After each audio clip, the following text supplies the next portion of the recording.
saben que hemos estado viendo el libro de Efesios. Ya hemos visto 3 capítulos, ¿verdad?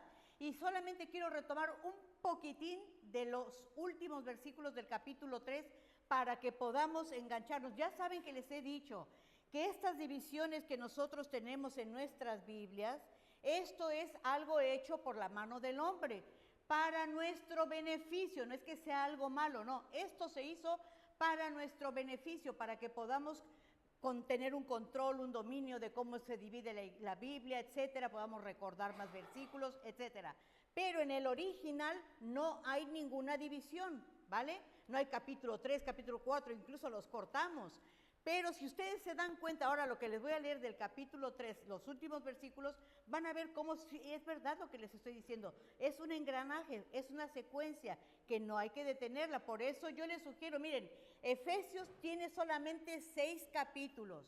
Yo les animo, les desafío, pónganse esa tarea. Y yo creo que ahora lo van a comprender un poquito más. Miren, la palabra de Dios, ella misma nos enseña que la palabra de Dios es viva y es eficaz y es más cortante que toda espada de doble filo. Esta palabra es viva y tan viva que tú la puedes leer hoy, puedes leer los 6 capítulos hoy y los puedes leer dentro de un mes y vas a aprender cosas nuevas. Imagínense que yo estaba leyendo que uno de los reformadores hizo tan solo 48 predicaciones de estos 6 capítulos, que yo creo que más de 48 sermones podemos sacar de 6 capítulos. Y es tan profunda la riqueza que hay aquí en la palabra de Dios, por eso les animo a que la leamos. Dice así, miren, vamos a ir al capítulo 3 y vamos a empezar a dar lectura desde el versículo 17 solamente. Para que habite Cristo. Aquí Pablo está haciendo una oración. En esta oración dice que él dobla sus rodillas ante el Padre. ¿Para qué? Aquí una de las cosas para las que está orando o por las que está orando en favor de la iglesia es esto. Para que habite Cristo por la fe en vuestros corazones. Curioso, ¿eh? Miren, si ustedes fueran curiosos, ya ahí tendrían que anotar. A ver, espérate, tenemos que anotar cómo si le está escribiendo a la iglesia de Éfeso. Sin embargo, a pesar de que es una iglesia, dice, oro, doblo mis rodillas para que habite Cristo en vuestros corazones. Esa debe ser una oración que debemos de tener, aunque tú digas, yo ya acepté a Jesucristo. Si lo necesitas confirmar hoy, hazlo. Hazlo, porque de eso depende tu vida eterna. Que no se te vaya la idea de que, no, yo ya lo acepté hace muchos años, ¿cuándo? Ni me acuerdo. Vamos a entrar, no me quiero adelantar, pero fíjense la oración que hizo Pablo. Oro para que habite Cristo por la fe en vuestros corazones, a fin de que, arraigados y cimentados en amor, seáis plenamente capaces de comprender con todos los santos cuál sea la anchura, la longitud, la profundidad y la altura. ¿De qué está hablando Pablo? ¿Qué está pidiendo? Que seamos capaces de comprender ¿qué? La grandeza del amor de Dios. ¿Ven? Es que yo les animo, cojan un papelito a ver qué está hablando aquí Pablo, de qué nos está queriendo decir. Miren, afecta el versículo 17, dice que que habite Cristo en vuestros corazones. 2, que arraigados y cimentados en amor, ahora sigue, seáis capaces de comprender la anchura, es decir, que el amor de Dios es tan ancho, tan grande, que alcanza toda la humanidad. Solo el amor de Dios, solo Dios puede hacer eso, a una humanidad perdida. Imagínense cuántos habitantes somos ahora en el planeta Tierra. Y los que han existido, los que han fallecido, solo el amor de Dios puede abarcar a todos ellos. Por eso dice, oro para que ustedes puedan comprender eso. Es que eso es algo que escapa de nuestra mente, ¿no es verdad? Ustedes lo comprenden solo cuando tienes el Espíritu de Dios, eres capaz de entender eso. Para que comprendas la anchura, la longitud. ¿La longitud de qué te está hablando? ¿Hasta dónde puede alcanzar? ¿Hasta dónde llega? El Señor dice que no hay nadie que pueda escapar de su presencia y Él quiere que comprendas que su amor te alcanza donde estés. La profundidad, no importa qué tan profundo hayas caído, qué tan profundo estés, Dios puede alcanzarte con su amor allí. Y la altura, el Señor te ayuda a llegar a su presencia. Y eso solamente lo hace Dios, pero no lo comprendemos. Por eso Pablo está diciendo, oro porque ustedes sean capaces de entender esto. Y después dice ya lo 4, yo pues preso en el Señor, os ruego que andéis como es digno de la vocación con que habéis sido llamados. Pablo estaba preso, es verdad, pero él nunca dice preso por el César, siempre dice siervo de Jesucristo, prisionero de Jesucristo, esclavo de Jesucristo, porque él sabía a quién pertenecía. Pero ahora él dice, sí, es verdad, literalmente yo estoy en la prisión, estoy encarcelado, pero vosotros estáis libres. Y ya que estáis libres, no estás aquí encerrados, vivan conforme al llamamiento que habéis sido llamados. Dios nos llamó, ya vimos en todos los capítulos anteriores, ¿para qué nos llamó Dios? Para hacernos sus hijos. Y vimos muchas de las cosas. ¿Se acuerdan que yo les dije? Todas las riquezas que el Señor nos ha dado, una de ellas es que nos ha dado la salvación y nos hace sus hijos, que no es cualquier cosa. Estamos tan acostumbrados a pronunciar esa frase que no la valoramos. Tú, si fueses hijo del presidente, te aseguro que andarías sacando tu credencial a diestra y siniestra. Mira, mi apellido es tal, yo me llamo fulano tal, mi padre es tal, ¿no es verdad? ¿Y ustedes por qué no hacen halago? ¿Por qué no hacen fiesta de que somos hijos de Dios? Eso ya te cambiaría el chip. Tu autoestima estaría transformada. No te sentirías pequeño. Te sentirías y te sabrías lo bendecido que eres si cada día tú recuerdas que tú eres un hijo de Dios. Y como hijo de Dios ya vimos todas las bendiciones que Él nos dio.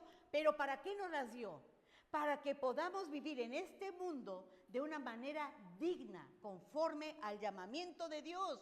Es decir, por ejemplo, muchas veces ustedes han visto en el mundo de la farándula cómo se comportan la realeza. Ya todos sabemos, ¿verdad? Y no solo la de España, de todas partes, como dicen, en todas partes se cuecen habas, ¿verdad? Que a veces sale que el príncipe de tal país anda haciendo esto y anda haciendo aquello, y la gente, a muchos no les importa, pero a los que siguen la farándula, ¿verdad? Dicen, uy, pero ¿cómo? Si es el hijo del rey. Como que no pega, ¿no? Como que esperamos que el estándar de vida sea distinto, ¿no es verdad? Y díganme ustedes, ¿cómo deberíamos de esperar que el estándar de vida de un hijo de Dios sea como el del mundo? ¿Ustedes creen que es correcto eso? No debemos de comportarnos como los de allá afuera. Por eso Pablo empieza diciendo, les ruego, y fíjense, empieza rogándonos que vuestro caminar sea de una manera digna, conforme al llamamiento con que habéis sido llamados. Él nos está dejando claramente, somos bendecidos, pero con un propósito. Fíjense las cosas que agrega en esta petición. Que con toda humildad y mansedumbre, soportándoos con paciencia en amor. ¿Estos requisitos para qué son? ¿Para qué son? Para ser parte del cuerpo de Cristo.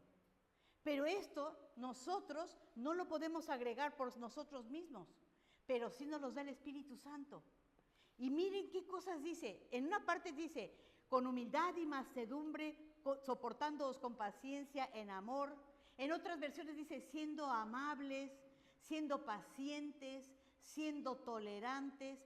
Y estas cosas, yo cuando las leía decía, primero, pareciera que es como para un empleo, para un club social. Pero ¿por qué se lo está diciendo esto a la iglesia? Y yo definitivamente tengo que decir que tenemos que reconocer que estas virtudes están infravaloradas. Hoy día la amabilidad está muy devaluada, ¿no es verdad? Hoy día nada más súbanse ustedes al autobús, al tren. Antes, si una persona mayor o una mujer embarazada se subía, inmediatamente se levantaban y le daban el asiento, ¿no es verdad? Hoy nos podemos caer en el tren y en el autobús y todos van con el móvil como que no va con ellos, como que no ven a nadie. Esa amabilidad ya no se ve, está infravalorada. Y qué curioso que Pablo tenga que decirle a la iglesia que su llamamiento es alto, que deben de andar como una manera digna y les menciona estas virtudes. ¿Será que en la iglesia estas cosas también se pierden? Lamentablemente sí. Lamentablemente ya la humildad se va disminuyendo, se va infravalorando, ¿verdad? Se va desvaneciendo. A veces como que lejos de ser hijos humildes de Dios, se ve más altivez y soberbia, y eso no debe de ser. ¿Qué dijo Jesucristo? Aprended de mí, que soy manso y humilde. ¿Qué está pidiendo allí? Humildad y mansedumbre, amados. Nuestro Señor Jesucristo nos dijo, aprended de mí. Y si Él no nos dice, es porque tenemos que aprender a ejercitar la humildad y la mansedumbre. Pero lo hermoso, lo increíble de todo esto es que esto ya nos fue dado por el Espíritu Santo. Ahora solamente tú y yo tenemos que echar mano de ello. ¿Y qué necesario es, amados? Porque miren, donde hay dos seres humanos juntos, allí hay guerra, allí hay problema. Incluso hay refranes, ¿no? Como dicen, se necesitan dos para bailar un tango, algo así en inglés. Dos no discuten si uno no quiere. Es decir, no esperes que esté en el otro. Mírate a ti. Y esto es tan importante en la iglesia porque, amados, lamentablemente, la obra de Dios muchas veces se ve frenada por esto, porque esto se le da carpetazo. Nos sentimos que ya lo sabemos todo. Muchas veces esa amabilidad ya no se mira en el trato de unos con otros, esa humildad ya no existe, y esto es esencial para que podamos tener buenas relaciones entre unos y otros. ¿Y qué es lo que tenemos en la iglesia si no es tener relación unos con otros? Ahí veo yo otro problema. Por eso mucha gente deja de congregarse, porque empiezan a ver al otro, no se miran a sí mismos, claro, no, miramos al otro, ¿verdad? Y allí es donde tenemos que trabajar, hermanos. Por eso Dios está inspirando al apóstol Pablo para decirle, recuérdales las cosas básicas, el amor, la humildad. Y les leí en los versículos del capítulo 3, que dice, arraigados, cimentados, ¿en qué? En amor, en amor. El amor, dice la palabra de Dios, que cubre multitud de pecados. Tú por amor vas a pasar las ofensas de los demás. Y dígame si no se necesita eso, hermano. A veces quien menos te lo esperas, te traiciona. A veces de quien menos lo esperas, te lastima. ¿Y cómo cuesta? ¿Cómo cuesta? Con razón el Señor nos exhorta, sobre toda cosa guardada. Guarda tu corazón, porque de él mana la vida. Cuando tú no estás cimentado y arraigado en el Señor, en el amor de Dios, es muy fácil que tú tengas raíces de amargura en tu corazón. Y ese es un obstáculo para que tus oraciones sean contestadas. ¡Qué tremendo! Se dan cuenta, la palabra de Dios es un libro santo, no cabe duda que es la mente de Dios. Una cosa te lleva a la otra y va ligado. Nada aquí se contradice. Arraigados, cimentados en amor, en el amor de Cristo, para que podamos nosotros fluir en estas cosas. Amados, siempre vamos a tener esa disyuntiva, el conflicto. Miren cuántas personas pueden haber en una congregación. Y todos somos diferentes. Todos, gracias a Dios. Es que esa es la belleza de la obra de Dios. Pero para que todos estos seres humanos, todos los que estamos aquí, ¿de cuántas nacionalidades habremos aquí? Si tan solo de una misma nacionalidad no se entiende uno. Imagínense los caracteres, los temperamentos. Hay colérico, sanguíneo, flemático, melancólico, y cada uno tiene sus formas de reaccionar. Pero esa es la obra que Dios quiere hacer. Incluso también la palabra de Dios nos dice, hierro con hierro, ¿qué? Se aguza, se afila. Ese es el plan de Dios. Pero por eso necesitamos el Espíritu Santo gobernándonos. Por eso es que constantemente está haciendo énfasis, andad en el Espíritu. Y lo liga diciendo, andad en el Espíritu y no satisfagáis los deseos de la carne. ¿Se dan cuenta? Aquí hay una disyuntiva. ¿Qué hago? O me complazco a mí, a mis deseos, o complazco a Dios a través de su Espíritu. Pero lo que quiero que veamos es que todo lo que Dios nos pide, lo que Dios nos manda, no es tarea imposible. Él ya nos los dio. Con su Espíritu nos da todo. Pero miren qué curioso. Es que hay que ver esas palabritas. ¿Cómo dice? Que debemos de esforzarnos por mantener la unidad del Espíritu en el vínculo de paz. Esa palabra me encanta. Sí, debemos de mantener el vínculo de la paz. Es tu deber y es el mío. Como dijo, dos no discuten si uno no quiere. ¿Quién es el que va a decir no a la carne? Yo. El otro quiere pelear, ay, que se enoje, que se le reviente la bilis. Pero yo no. Yo voy a ser el que mantenga ese vínculo de la paz por medio del Espíritu Santo. Pero qué interesante que pone esa palabra. Esforzaos. A ver, por fin, ¿lo tenemos del Espíritu Santo, sí o no? El vínculo de la paz, el Espíritu Santo, lo tenemos. Pero ¿por qué nos dice que nos esforcemos? Para cultivarnos, para que maduremos, para que crezcamos. Porque es allí, por eso nos junta, hierro con hierro se aguza, se afila, porque Él quiere perfeccionarnos, Él quiere sacar lo mejor de ti. ¿Han visto cuando están afilando los cuchillos? En esa piedra que saltan chispas, le está quitando cosas que le estorban para que esté bien filoso. Así quiere hacer Dios en tu vida y en la mía. Por eso tenemos que esforzarnos. Amén. Vamos a mantener la unidad del Espíritu en el vínculo de la paz. Ya llevamos dos vínculos aquí, el del amor y el de la paz. Y todo viene a través del Espíritu Santo. Solamente tenemos que ponerlo en marcha. ¿Y cómo lo pones en marcha? Negándonos a nosotros mismos, que es tan fácil como lo leemos. Lo curioso es que siempre estamos pensando individualmente. Y esta carta en sí está hablando para que la iglesia se mantenga en unidad y entiendan, como dice Pablo en los otros capítulos, de los dos pueblos hizo uno. Ya no hay judíos, ya no hay griegos, ya no hay gentiles, ya no hay varón, ya no hay hembra. Todos somos uno en Cristo. Y lo que quiere que entendamos aquí es que para Dios todos valemos lo mismo. No importa el color del que tú seas. No importa la nacionalidad de la que tú vengas. No importa tu estrato social. Para Dios tú eres igual. Por eso dice que tenemos un solo cuerpo. El cuerpo de Cristo. Y miren, noten, seamos curiosos cuando leemos. Miren cuántas veces en cada cosa que nos menciona dice uno solo. Es que no hay más. Hay muchas falsificaciones. Hay muchos cuerpos por ahí, pero son como cuerpos de estos de la IA, ¿verdad? Son cuerpos falsos. Este es el cuerpo de Cristo, el que tiene un solo Espíritu, el Espíritu Santo, que se deja gobernar por el Espíritu de Dios. Un solo Señor, no hay más. Solo Cristo que murió por su iglesia, Él es el Señor de la iglesia. Un solo cuerpo, un solo Espíritu, un solo Señor. ¿Se dan cuenta? Uno solo, no hay más. No necesitamos padrinos, madrinas ni intercesores humanos. Tenemos a Cristo, que Él es el todo en todos. Amén. Y como si fuera poco, sigue diciendo, una sola esperanza.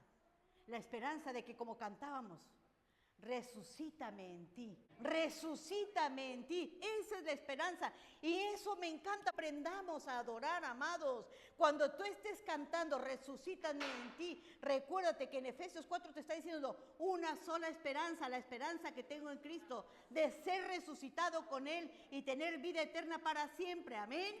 Somos llamados a una sola esperanza, una sola fe, la fe que te puede hacer salvo en Cristo, como dice en el capítulo 3, que Cristo sea puesto en tu corazón por la fe.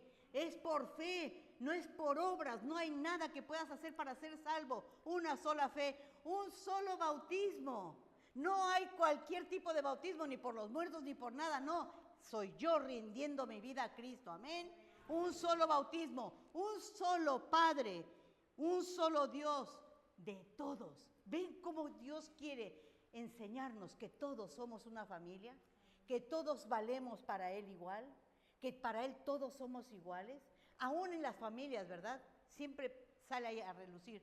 Este es tu favorito. Siempre creen que hay algún favorito, ¿verdad? Pero no. Nosotros sabemos que los amamos a todos por igual, de diferente manera quizá, porque son diferentes. Pero así es nuestro Padre.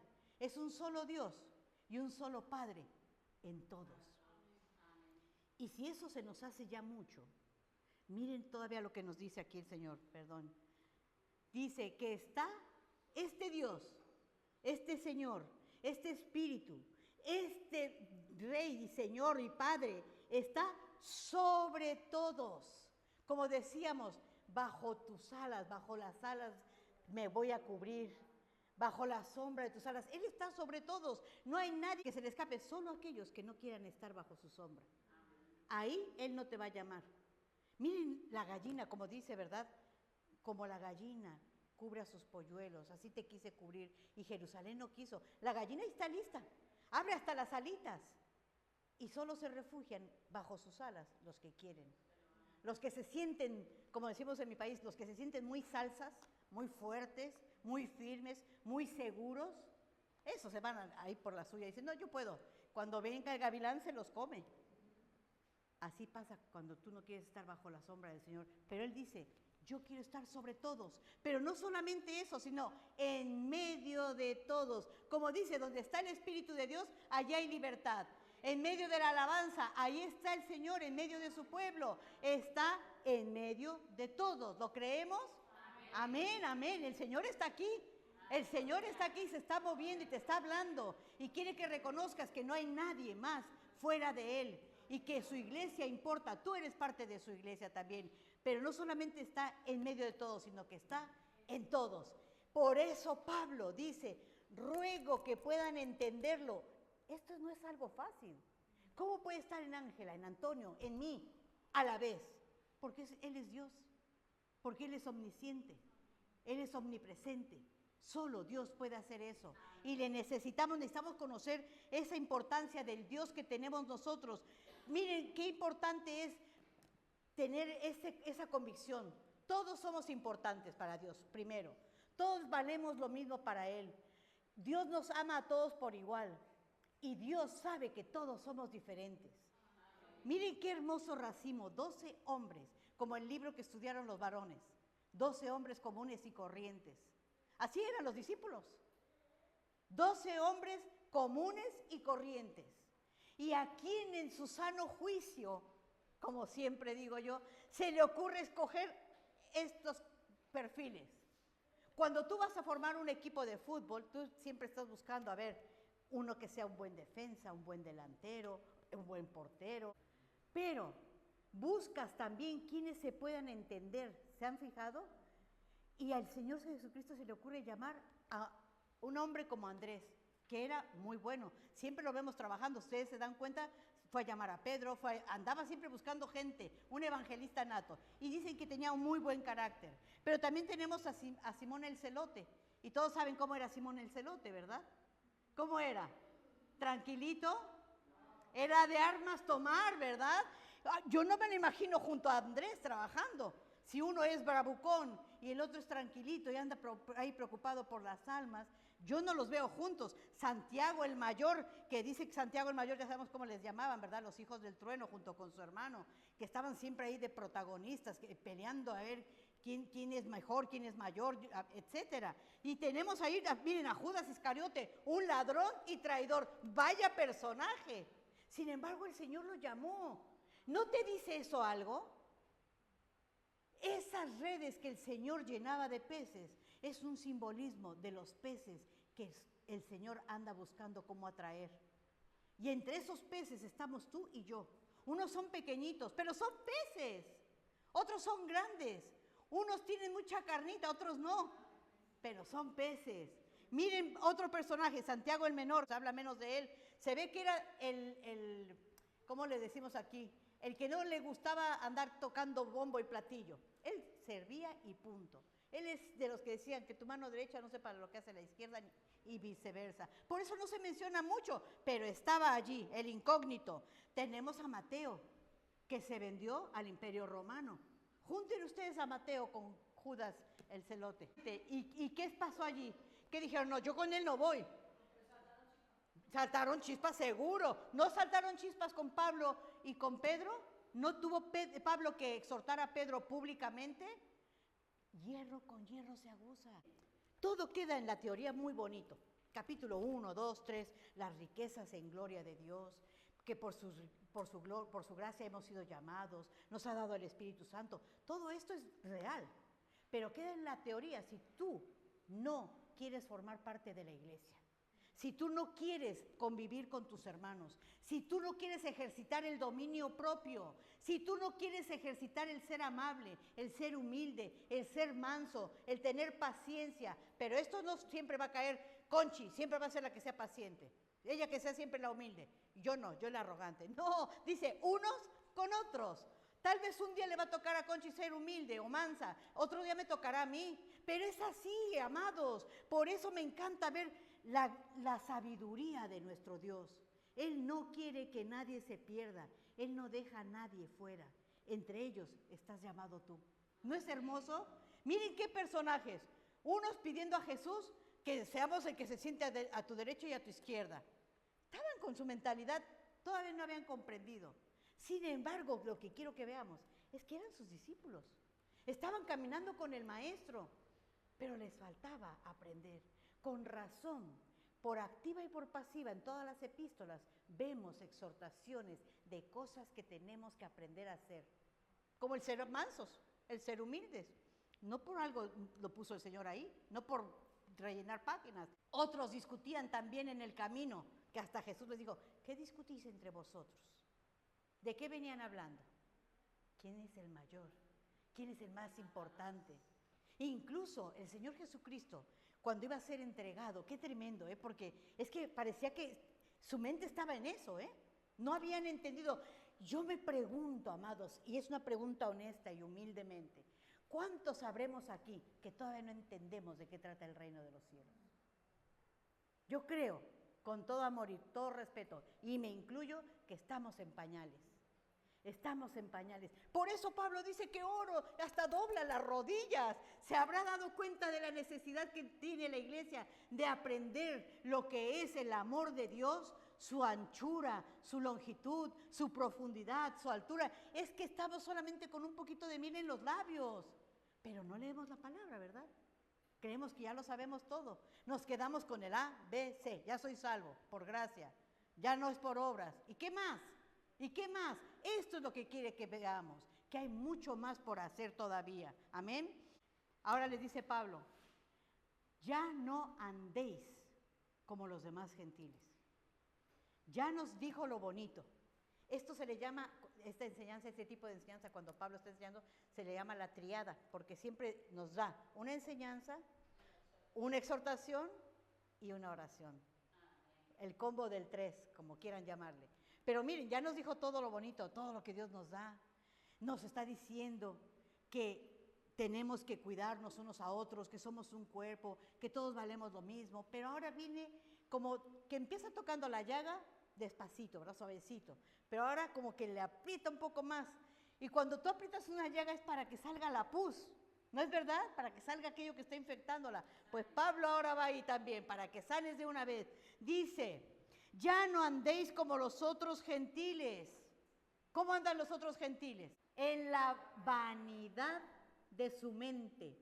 Es decir, tienen una mente vana, hueca, que se están pensando en cosas superfluas, que no tienen valor alguno. Pero tenemos que aterrizar todos aquí. ¿Cuántos no tenemos ese tipo de pensamiento constantemente?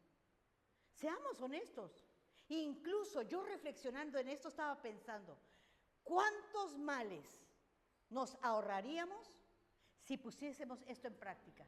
Que no andemos como los demás, que andan en la vanidad de su mente, andan pensando, este me lastimó, y es que y esto es vano, y eso te tiene atrapado, eso te tiene como el elefante que les digo de circo, con una cadena pequeña amarrada a una silla. Y él no se da cuenta que él tiene más fuerza que esa cadenita y que la silla. Y en cualquier momento se puede ir. Pero así muchas veces estamos, con una cosa que el enemigo haya puesto en tu mente. Ahí estás, R que R. ¿Es verdad o no, amados? ¿Cuánto le doramos ahí la píldora a nuestra cabecita? Y pensamos en eso, y otra vez, y otra vez. Ahí debes de poner en práctica. Traed todos los pensamientos cautivos a la sujeción de Cristo. Amén.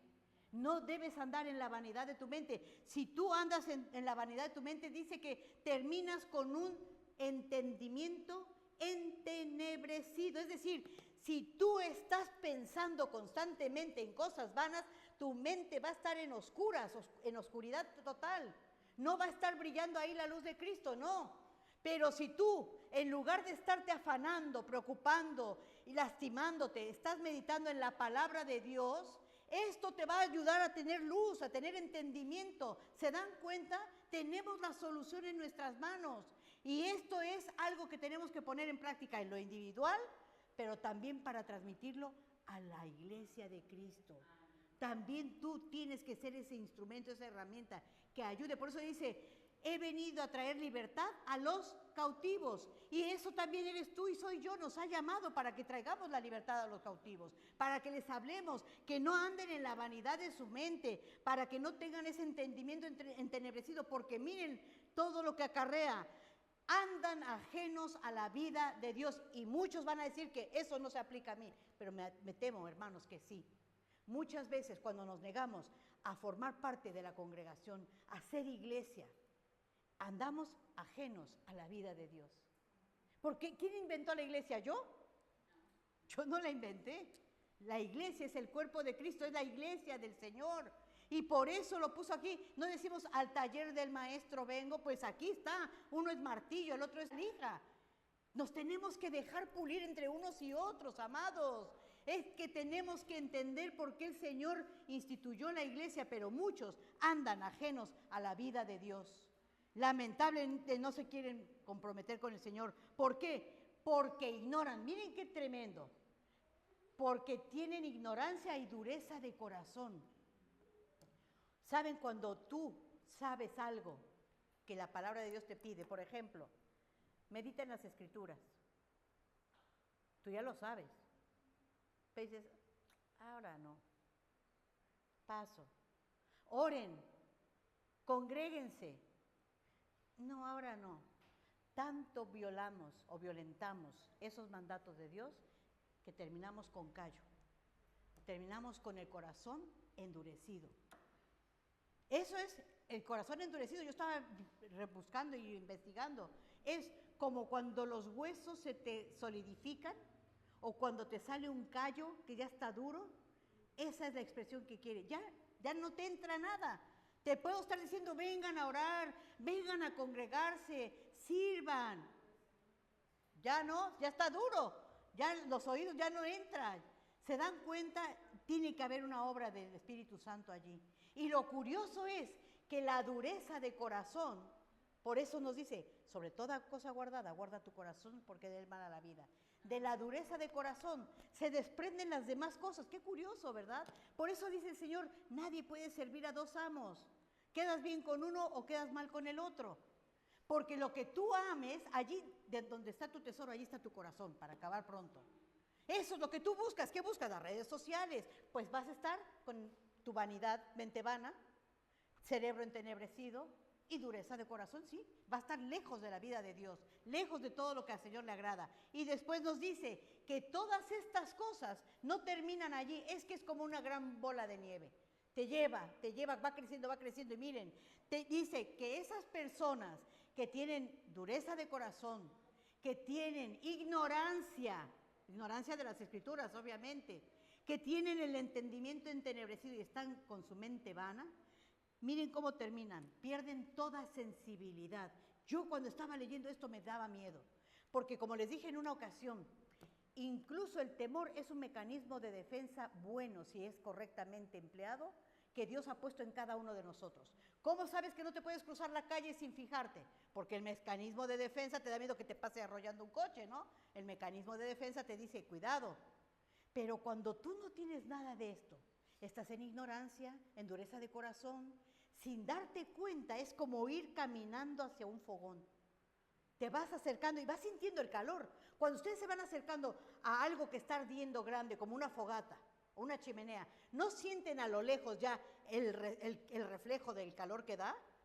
Pues así me imagino yo a las personas que están endurecidas, están en ignorancia, que no quieren saber nada, que están entenebrecidas, andan en la vanidad, sienten que se están acercando al calor, pero ya perdieron la sensibilidad. Y cuando menos se dan cuenta, ya están dentro del fogón, ardiendo. Y esta es una figura de lo que puede pasar con tu vida espiritual, terminando en el infierno. Es la verdad, yo no me lo inventé, y esta palabra es bíblica. para los que no les guste. ¿Se dan cuenta? Perder la sensibilidad es un peligro, pero no solamente pierdes la sensibilidad, sino que también te entregas a toda lascivia. ¿Saben lo que es lascivia, chicos? ¿Cuántas veces hemos leído esto y lo hemos hablado?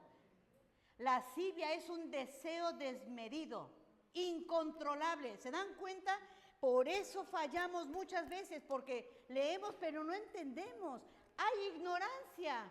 ¿Se dan cuenta? Y eso, yo se los digo en amor, porque es por su bien. Yo no gano nada. Si yo me lo aplico, como decía el Señor Jesucristo, si tú no entiendes, ¿cómo vas a poner en práctica la palabra de Dios?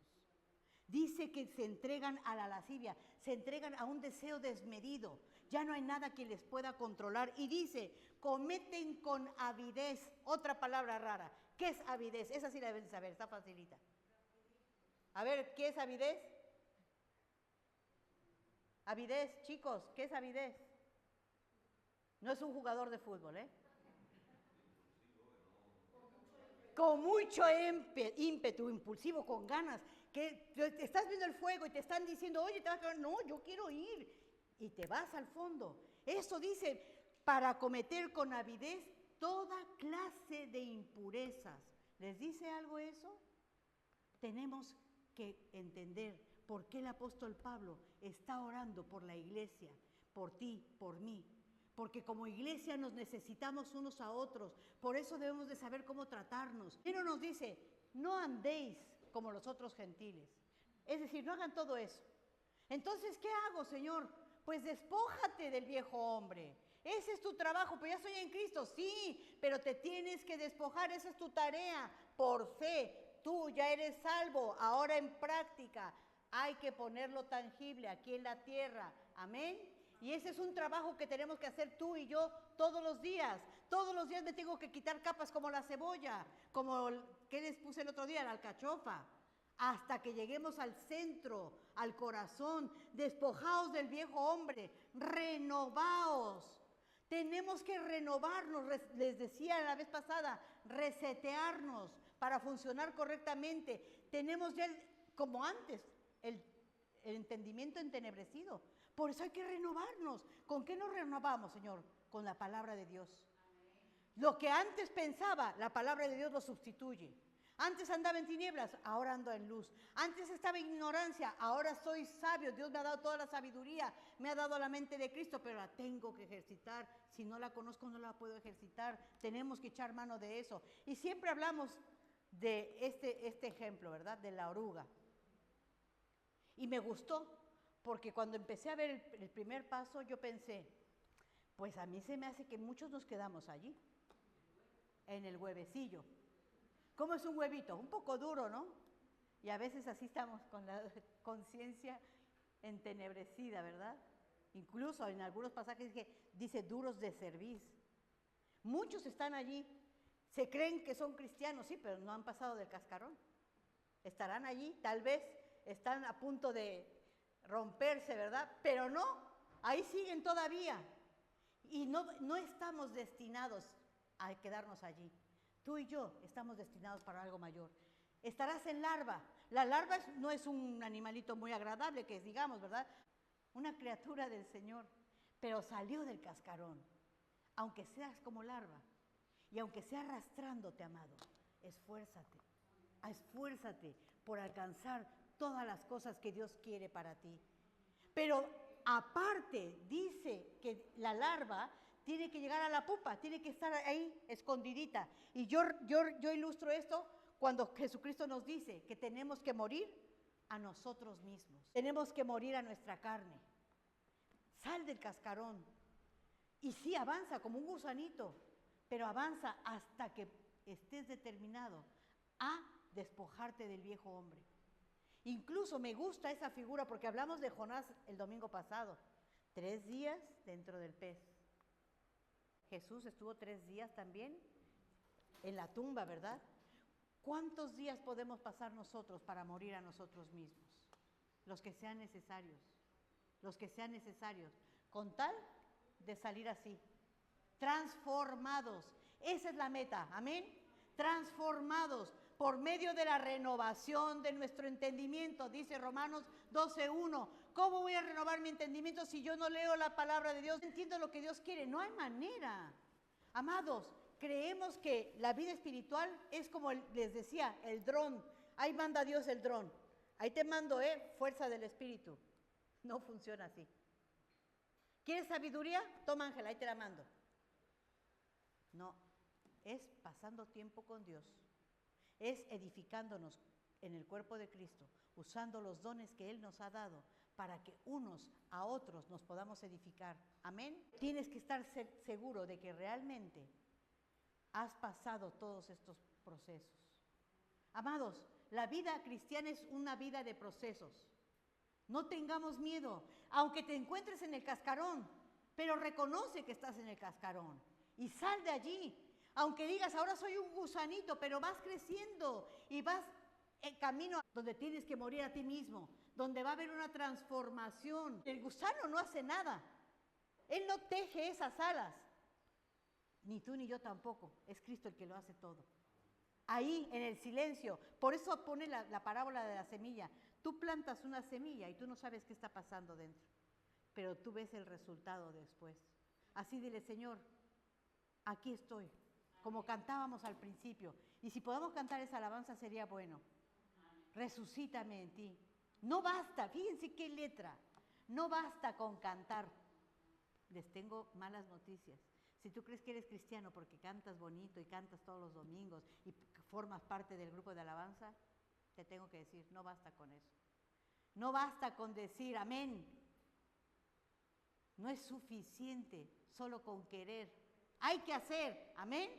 Hay que hacer, hay que pagar el precio. Vamos a ponernos en pie y pidámosle al Señor, Señor, ayúdame a entender que todo me lo has dado tú, que somos un cuerpo, que sí me has venido a salvar a mí, pero para una función especial, para ser de bendición a los demás, para edificar la iglesia de Cristo, que esas cosas que son básicas, miren, se los puse en forma de ladrillo, porque es importante, estamos edificando la iglesia de Cristo y debemos de estar todos unidos, mantener la unidad en el vínculo de paz a través del Espíritu Santo. Amén. Todos tenemos algo que hacer. No solamente nos llamó para venir a sentarnos. Y el Señor quiere darte dones como a Él le plazca para que sirvas a su iglesia.